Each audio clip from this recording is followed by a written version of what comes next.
Title: The Legend of the Lupus Warriors. In the time before time, when Ra's eye still wept over the first earth and the Nile bled gold, a prophecy was whispered through temple walls and the breath of desert winds. From the shadow of suffering shall rise those touched by the Lupus Spirit, marked not by curse, but divine purpose. Under the eclipse of a black sun they were born, chosen children of the sacred realms, each bearing the seal of celestial ancestry. Their skin shimmered like obsidian and bronze, kissed by the very sun that crowned the pharaohs.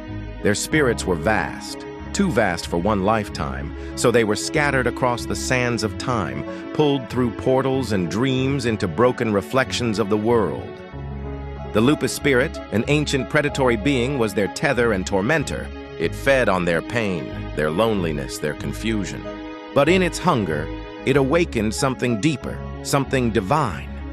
Across dimensions they wandered, each haunted by visions of lands they had never walked and names they had never spoken aloud. Names carved into memory by ancestors who refused to forget. Lakota, breath of the desert wind, carried the drumbeat of unity, though her song was shattered. Lake, still as sacred water under the moon, held the voice of ancestral memory deep in her tides. Legend, the living scroll, held the wisdom of the elders but forgot his own beginning.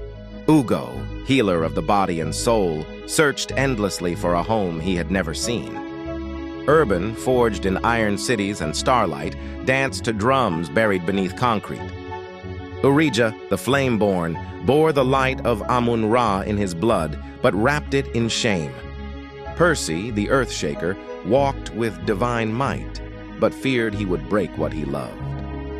Pia, veiled in grace, revered all life, but kept her own pain hidden beneath royal poise. Pearl, the hidden gem, buried her brilliance beneath years of silence and fear. Urdora, the hand of compassion, gave endlessly, forgetting she too was sacred. Ulrika, warrior queen of lost cities, bore power like a burden, unrecognized even by herself. Uday, whose dreams were skybound, fought the chains of despair that tried to ground him. Sai-wise, even in silence, heard the truth of the cosmos but doubted his own voice.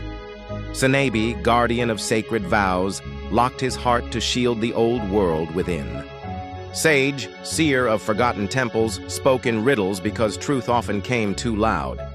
Each was a fragment of a shattered mirror, beautiful, powerful, broken. And then came the call. Not a sound, but a return, like the smell of myrrh in the air or a glyph glowing beneath dust.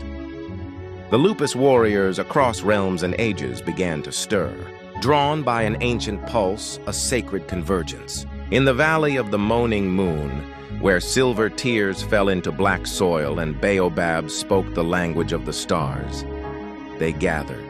Their meeting was not holy. It was storm and fire, grief and fury. But as lightning cracked above and the sands whirled in sacred rhythm, they saw each other, not as enemies, not as strangers, but as reflections. They laid down their weapons, their anger, their shame.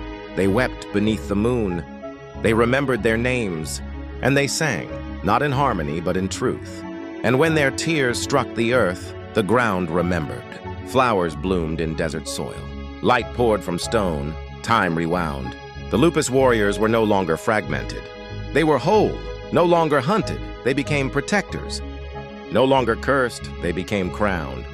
Now, they are called the Shemsu Setepu, the chosen guardians of Maat. You are their descendant, their blood lives in you, and your legend, our legend, has only just begun.